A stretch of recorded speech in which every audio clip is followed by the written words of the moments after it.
السلام علیکم ورحمۃ اللہ وبرکاتہ۔ میں حافظہ امید کرتی ہوں کہ آپ سب جو کے ساتھ اور جن لوگوں نے اب تک میرے چینل کو سبسکرائب نہیں کیا وہ برائے مہربانی میرے چینل کو سبسکرائب کریں اور ویڈیوز کو زیادہ سے زیادہ شیئر کریں صدقہ جاریہ کی نیت سے۔ آج ہم سورۃ النصر میں موجود فوائد پر اور اس سورۃ میں کی جانے والی غلطیوں پر بات کریں گے، تو آئیے شروع کرتے ہیں۔ بسم اللہ الرحمن الرحیم۔ پہلی غلطی جو اس میں کی جاتی ہے وہ لفظ ذال میں کی جاتی ہے۔ ذال جو ہے نرمی والا حرف ہے، لیکن کچھ لوگ اسے سختی سے ادا کر دیتے ہیں، یعنی کہ ذا کو زا پڑھتے ہیں، جو کہ غلط ہے۔ ہمیں ذال کو نرمی سے ہی ادا کرنا ہے۔ اس کے بعد جو قاعدہ ہے تو الف مدہ کا ہے۔ الف سے پہلے جب یہ زبر ہوتی ہے قاعدہ ہوتا ہے الف مدہ کا، جسے ہم ایک ایک مقدار کھینچ کر پڑھتے ہیں، یا تو ہماری کھلی ہوئی انگلی بند ہو جائے یا پھر بند انگلی کھل جائے، تو یہ ایک الف ہو جاتا ہے۔ اس کے بعد جو قاعدہ ہے وہ مد متصل کا ہے، جہاں پہ الف مدہ کے بعد حمزہ اسی کلمے میں ہے، تو یہاں مد بن گئی، جس کا نام ہے مد متصل، جس کی مقدار 4 سے 5 الف ہے۔ تو اسے ہم کھینچ کر پڑھیں گے 4 سے 5 الف کی مقدار جا۔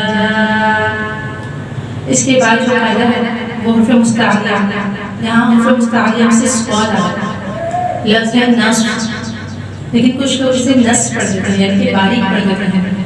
حرف مستعلیہ 7 ہیں، خا، صاد، غاد، غین، قاف، واو، اور حرف مستعلیہ کو ہر حال میں پوری یعنی کہ موٹا پڑھا جاتا ہے، تو یہاں ہم نص نہیں پڑھیں گے بلکہ نص پڑھیں گے۔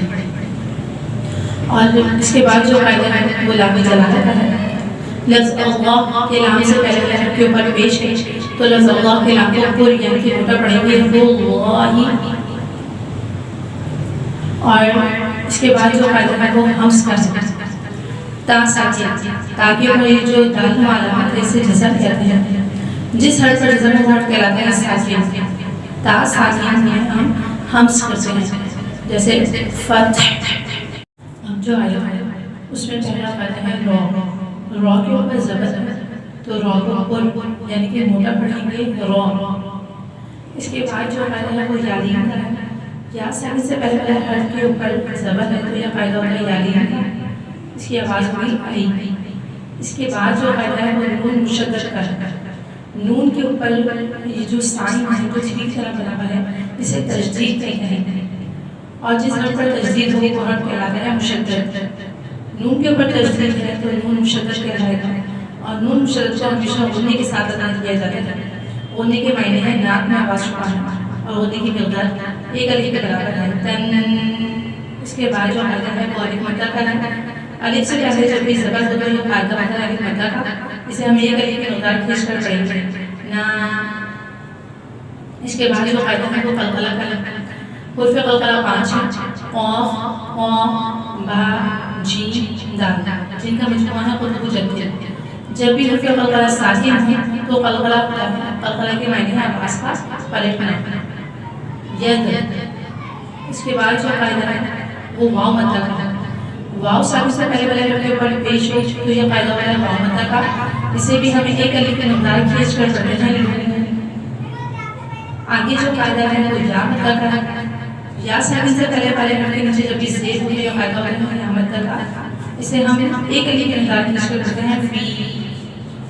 اس کے بعد بھی جو قاعدہ ہے وہ یا مدہ کا ہے، فی۔